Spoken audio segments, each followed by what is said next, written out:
bayan. Pinagpala ka, dakilang biyayang pangako niya, sumilay na.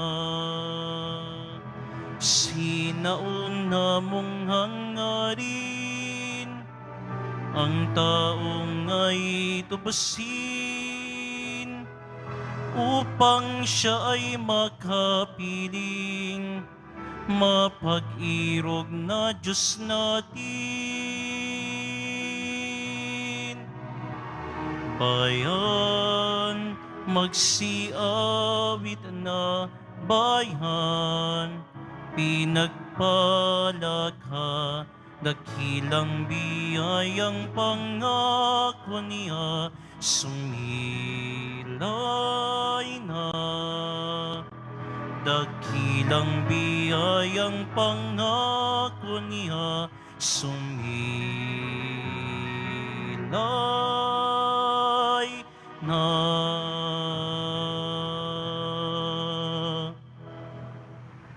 Simulan natin ang ating pagdiriwang sa ngalan ng Ama at ng Anak at ng Espiritu Santo. Amen. Ang pagpapala ng ating Panginoong Hesukristo, ang pag-ibig ng Diyos Ama, at ang pakikipagkaisa ng Espiritu Santo, naway sumainyong lahat. At sumayo rin. Mga kapatid, ngayong araw na ito, atin pong ginugunita si San Agustin, isang obispo at pantas ng ating simbahan.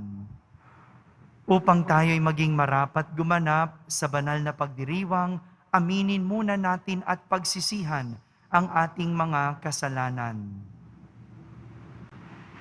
Inaamin ko sa makapangyarihang Diyos At sa inyo mga kapatid, na lubha akong nagkasala sa isip, sa salita at sa gawa, at sa aking pagkukulang. Kaya isinasamo ko sa mahal na Birheng Maria, sa lahat ng mga anghel at mga banal, at sa inyo mga kapatid, na ako'y ipanalangin sa Panginoong ating Diyos. Kaawaan tayo ng makapangyarihang Diyos, patawarin tayo sa ating mga kasalanan at patnubayan tayo sa buhay na walang hanggan. Amen. Panginoon, kaawaan mo kami. Panginoon, kaawaan mo kami. Kristo, kaawaan mo kami. Kristo, kaawaan mo kami. Panginoon, kaawaan mo kami. Panginoon, kaawaan mo kami. Manalangin tayo.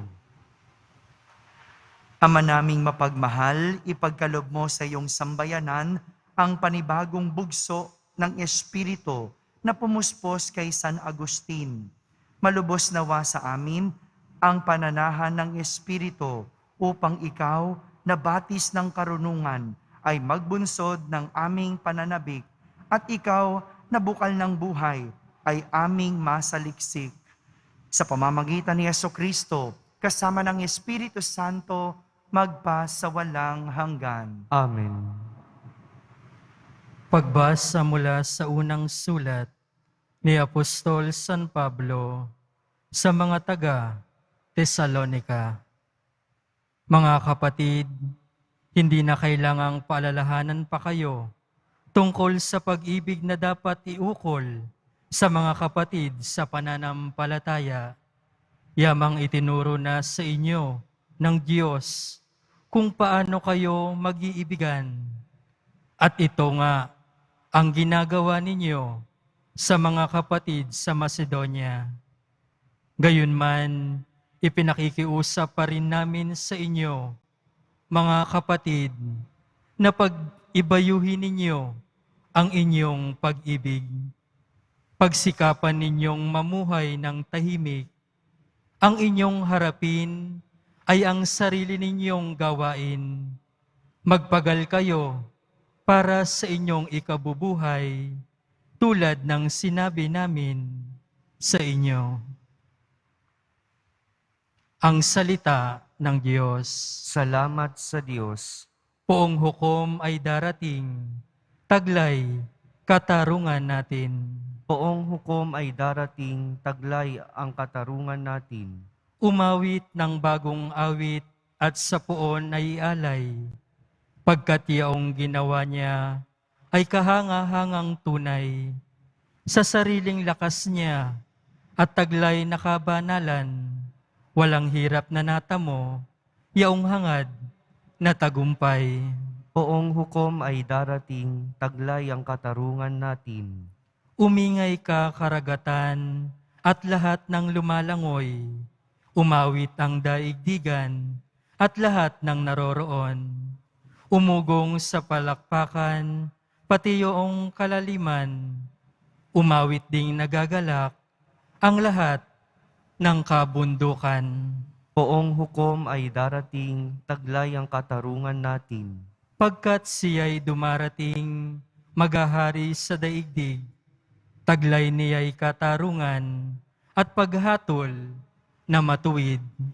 Poong hukom ay darating, taglay ang katarungan natin.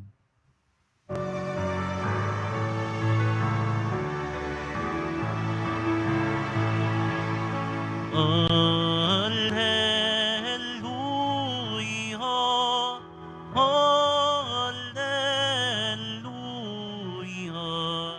Alleluia, Alleluia.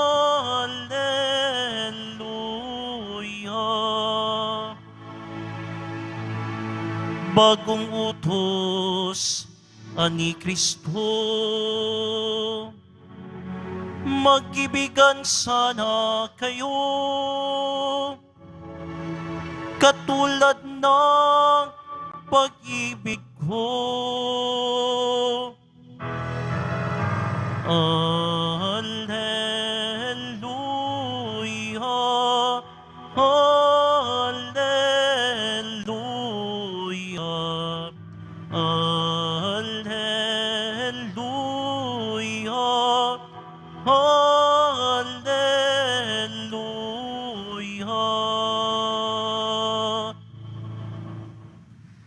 Sumainyo ang Panginoon. At sumayo rin. Ang mabuting balita ng Panginoon ayon kay San Mateo. Papuri sa iyo, Panginoon.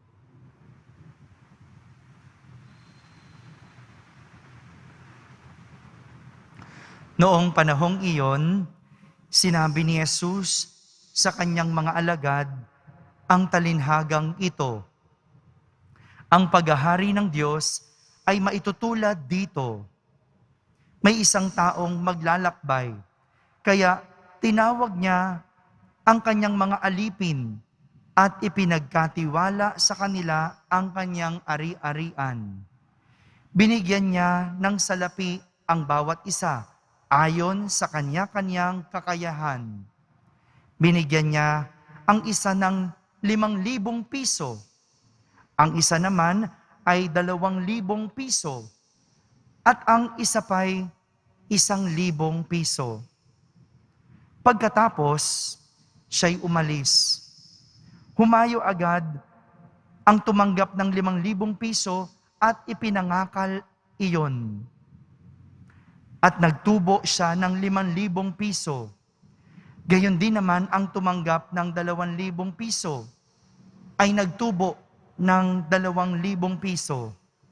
Ngunit ang tumanggap ng 1,000 piso ay humukay sa lupa at itinago ang salapi ng kanyang Panginoon. Pagkaraan ng mahabang panahon, bumalik ang Panginoon ng mga aliping iyon at ipinagsulit sila. Lumapit ang tumanggap ng 5,000.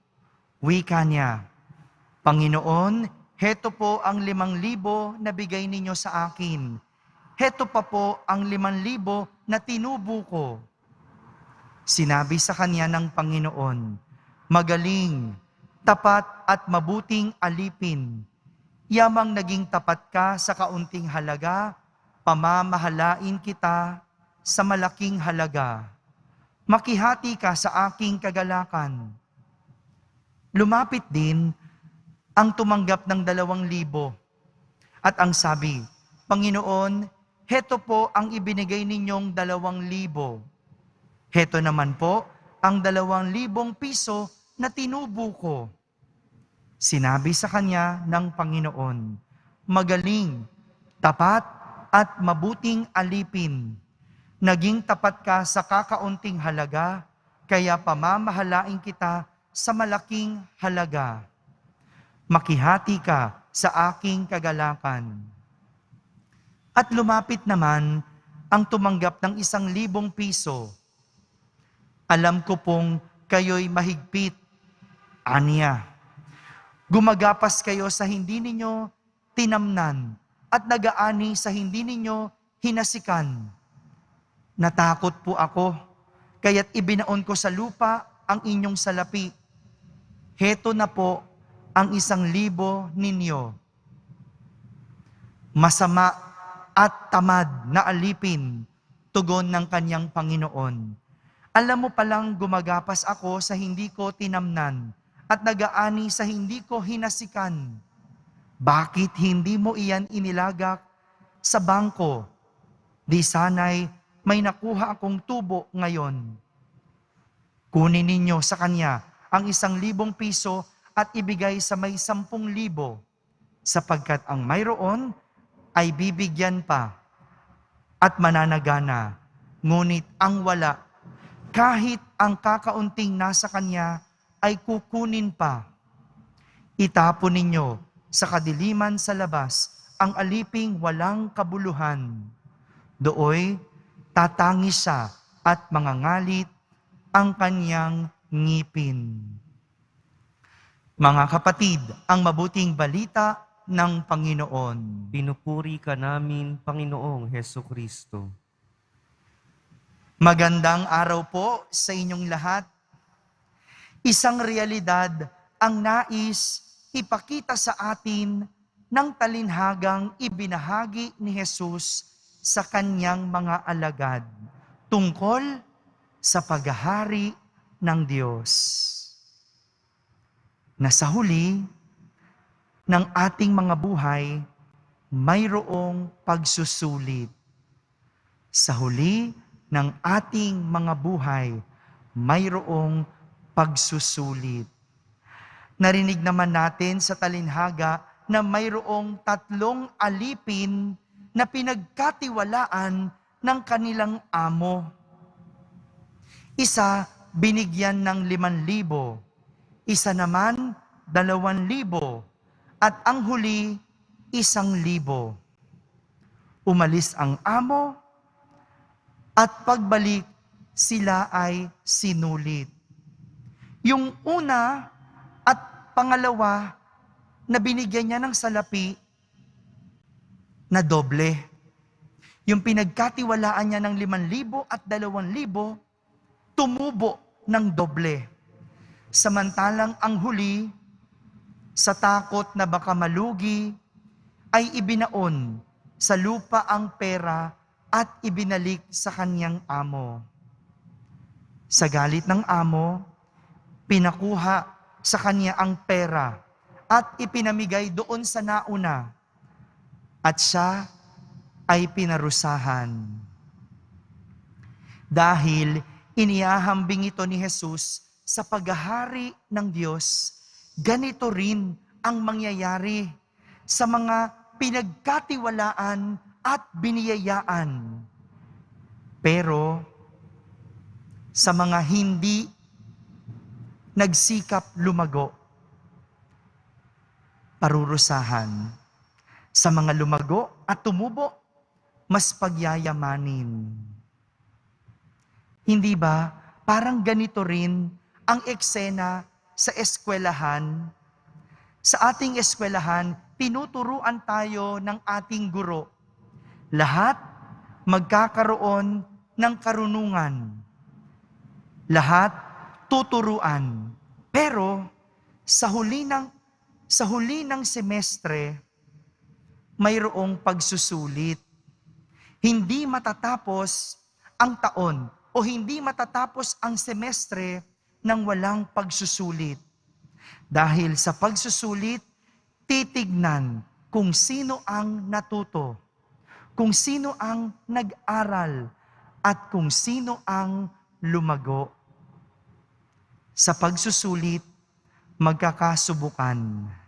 Dito malalaman kung sino ang pumasa at sino ang bumagsak.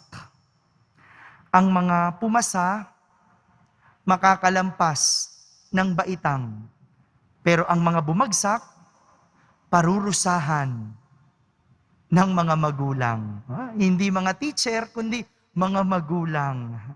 Kaya nga, ang buhay ay parang eskwelahan. Dito tayo natututo at dito rin tayo lalago.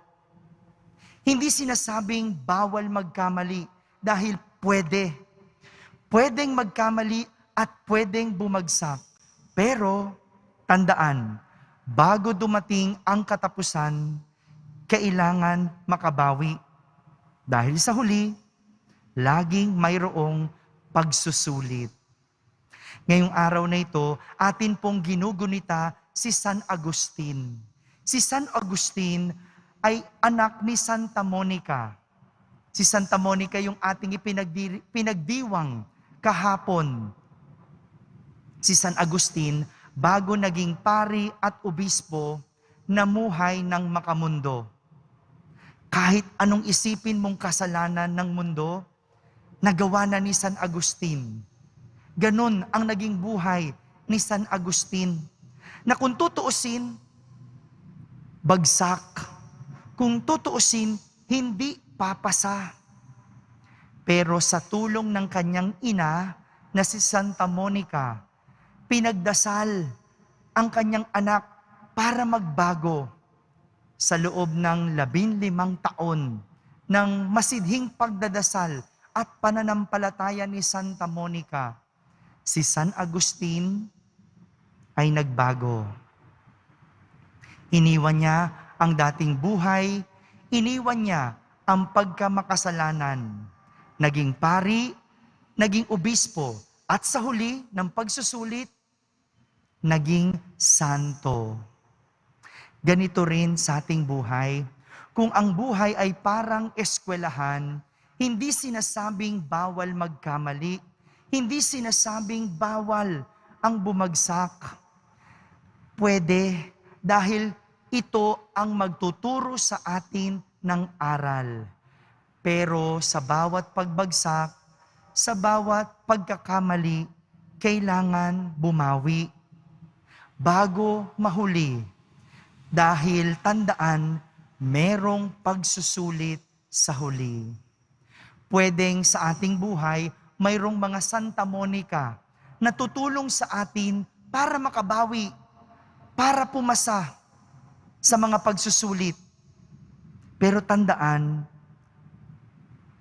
sa buhay, gaya sa eskwelahan, bawal ang mandaya, bawal ang mangopya. Pwedeng magturuan, pwedeng magtulungan para pumasa. Pero kahit kailan, hindi pwedeng mandaya at mangopya. Sama-sama tayo at kailangan nating pumasa sa pagsusulit ng buhay. Tandaan, bawal mangopya, sariling sikap ng paglago, at kailangan maipakita natin na tayo ay tumubo. Amen.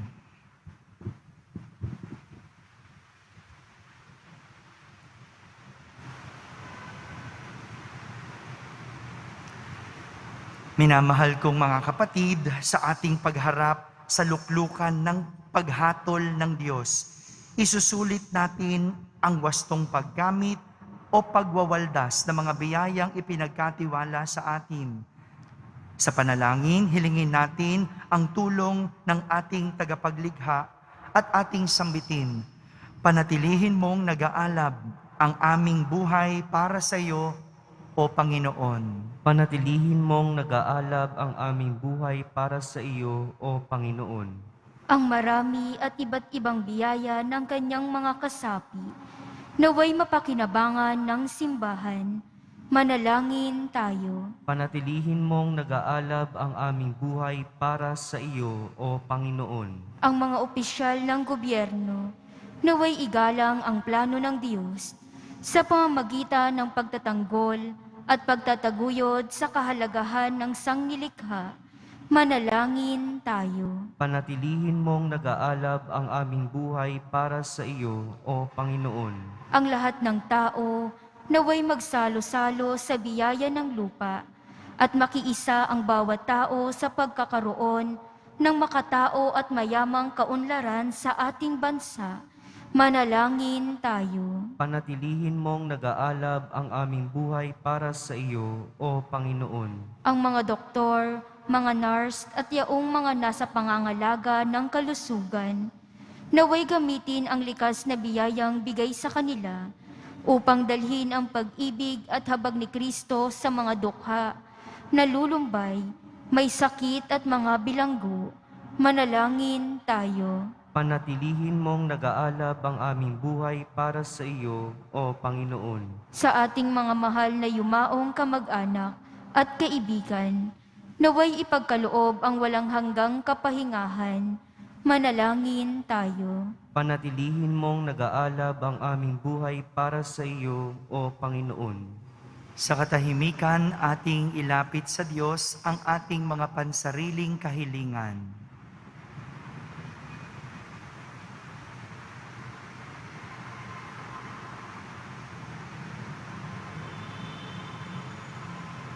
Manalangin tayo. Panatilihin mong nag-aalab ang aming buhay para sa iyo, O Panginoon. Ama naming nasa langit, tulungan mo kaming manatiling tapat sa mga maliliit na bagay ng buhay upang mapagkatiwalaan mo kami ng mga higit na dakilang bagay kapag pumasok na kami sa iyong kaharian. Hinihiling namin ito sa pamamagitan ni Jesucristo na ating Panginoon. Amen.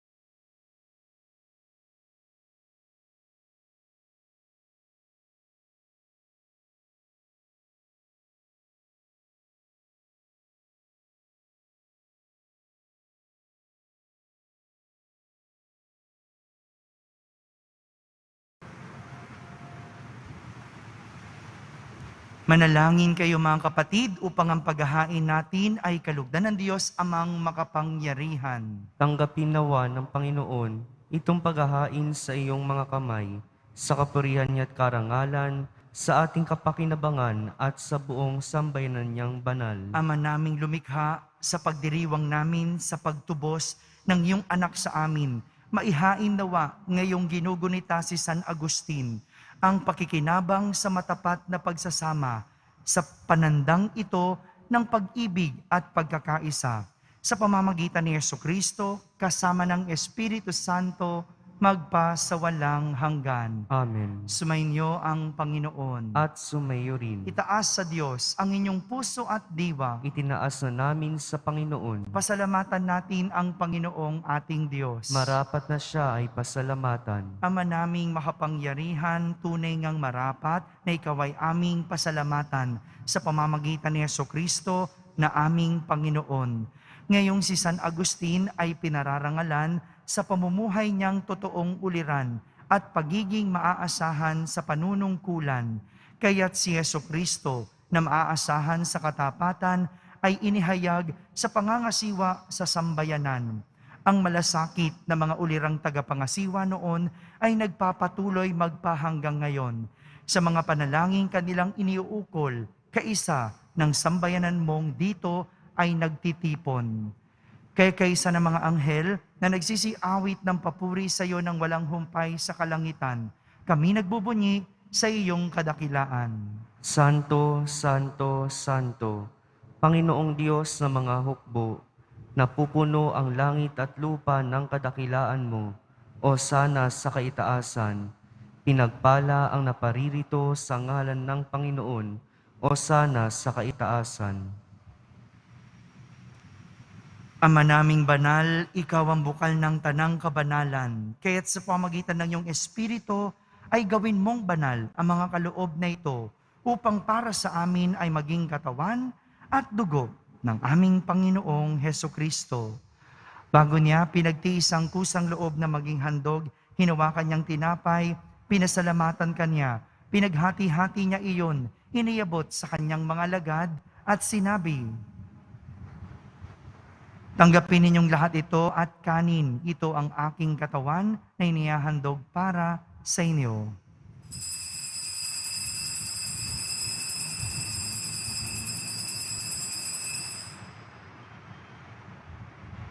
Kaya hindi naman nung matapos ang hapunan, hinawakan niyang kalis, muli kanyang pinasalamatan. Iniabot niya ang kalis sa kanyang mga alagad at sinabi,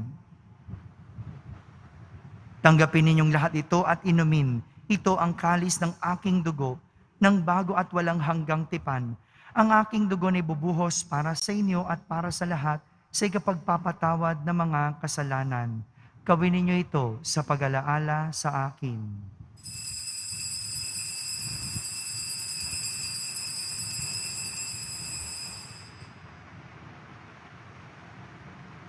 Ipagbunyi natin ang misteryo ng pananampalataya. Si Kristo'y namatay, si Kristo'y nabuhay, si Kristo'y babalik sa wakas ng panahon. Ama, ginagawa namin ngayon ang pag-alaala sa pagkamatay at muling pagkabuhay ng iyong anak, kaya't inaalay namin sa iyo ang tinapay na nagbibigay buhay at ang kalis na nagkakaloob ng kaligtasan. Kami nagpapasalamat dahil kami iyong minarapat na tumayo sa harap mo para maglingkod sa iyo. Isinasamo namin kaming magsasalo-salo sa katawan at dugo ni Kristo ay mabuklod sa pagkakaisa sa pamamagitan ng Espiritu Santo. Ama, lingapin mo ang iyong simbahang laganap sa buong daigdig. Puspusin mo kami sa pag-ibig kaysa ni Francisco na aming Papa, ni Jose ng aming Obispo at ng Tanang Kaparian. Alalahanin mo rin ang mga kapatid naming nahimlay, lalong-lalo na sina Pascual, nang may pag-asang sila'y muling mabubuhay. Gayon din ang lahat ng mga pumanaw. Kaawan mo sila at patuloyin sa iyong kaliwanagan. Kaawan mo at pagindapating kaming lahat na makasalo sa iyong buhay na walang wakas.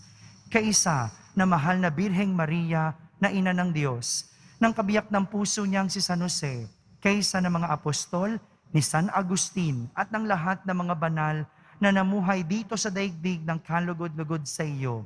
May pagdiwang nawa namin ang pagpupuri sa kararangal mo sa pamamagitan ng iyong anak na aming Panginoong Heso Kristo. Sa pamamagitan ni Kristo, kasama niya at sa Kanya, ang lahat ng parangal at papuri ay sa iyo, Diyos Amang makapangyarihan, kasama ng Espiritu Santo, magpa sa walang hanggan. Amen. Sa tagubilin ng mga nakahagaling na utos at turo ni Jesus na Panginoon natin at Diyos, ipahayag natin ng lakas loob.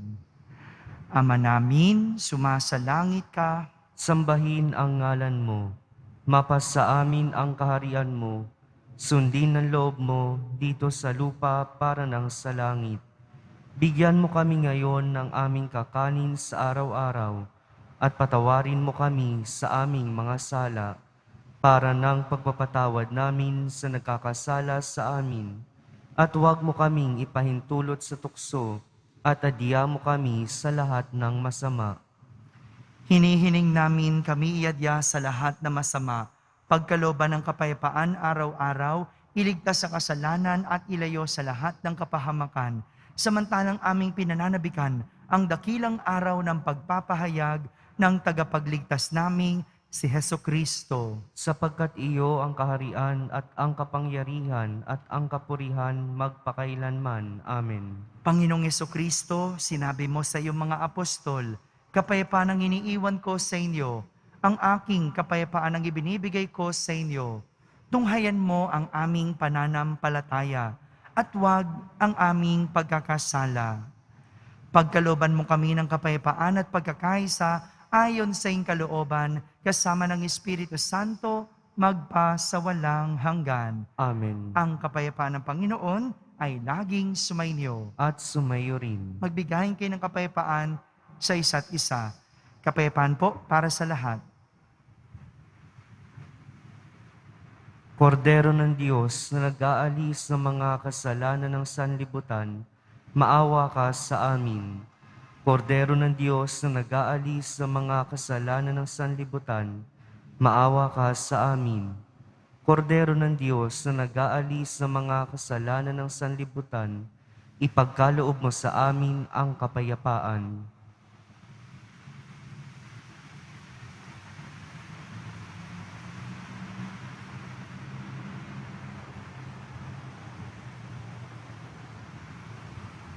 Ito ang kordero ng Diyos. Itong nag-aalis sa mga kasalanan ng sanlibutan. Mapalad ang mga inaanyahan sa kaniyang piging. Panginoon, hindi ako karapat-dapat na magpatuloy sa iyo, ngunit sa isang salita mo lamang ay gagaling na ako.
Manalangin tayo. Ama naming mapagmahal, ang pakikinabang namin sa hapag ni Kristo ay magpabanal nawa sa amin upang kaming mga kaanib niyang tumanggap sa Kanya ay maging talagang siya sa pamamagitan din niya, kasama ng Espiritu Santo, magpa sa walang hanggan. Amen. Sumainyo ang Panginoon. At sumayo rin. Pagbabasbas ng Poong Jesus Nazareno. Mahal na Poong Jesus Nazareno, inihayag mo sa pamamagitan ng krus ang walang maliw na pag-ibig ng Diyos sa sangkatauhan. Pakinggan mo ang kahilingan ng iyong angkan na nagsusumamo sa iyo. Makamtanawan nila ang inyong katugunan at tanggapin ang kasagutan na may utang na loob na tinatanaw. Basbasan din po ninyo ang lahat na may karamdaman at nahihirapan sa pamamagitan ng bendisyon na ito, naway maalala nila ang mga pangako nila noon sa binyag na ikaw ang kanilang iibigin at pagdilingkuran bilang Panginoon magpa sa walang hanggan. Amen. At pagpalain kayo ng makapangyarihang Diyos, Ama, Anak, at Espiritu Santo. Amen. Tapos na pong ating pagdiriwang, humaiking taglay ang pag-ibig at kapayapaan ng Poong Jesus Nazareno. Salamat sa Diyos.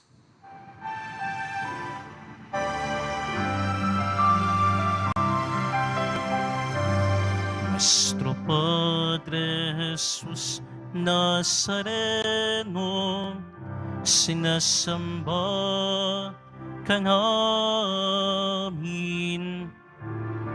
Pinipinto ka namin. Aral mo ang aming buhay at kaligtasan. Nuestro Padre Jesus Nazareno, iligtas mo kami sa kasalanan. Ang krus mong kinamatayan ay sagisag ng aming kaligtasan. kaligtasan. Nuestro Padre Jesus Nazareno,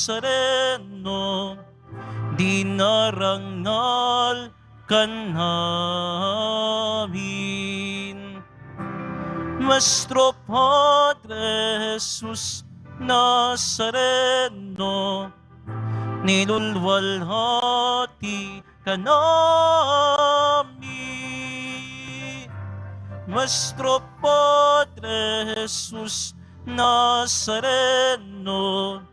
dinarangal ka namin. Nuestro Padre Jesus Nazareno, nilulwalhati ka namin.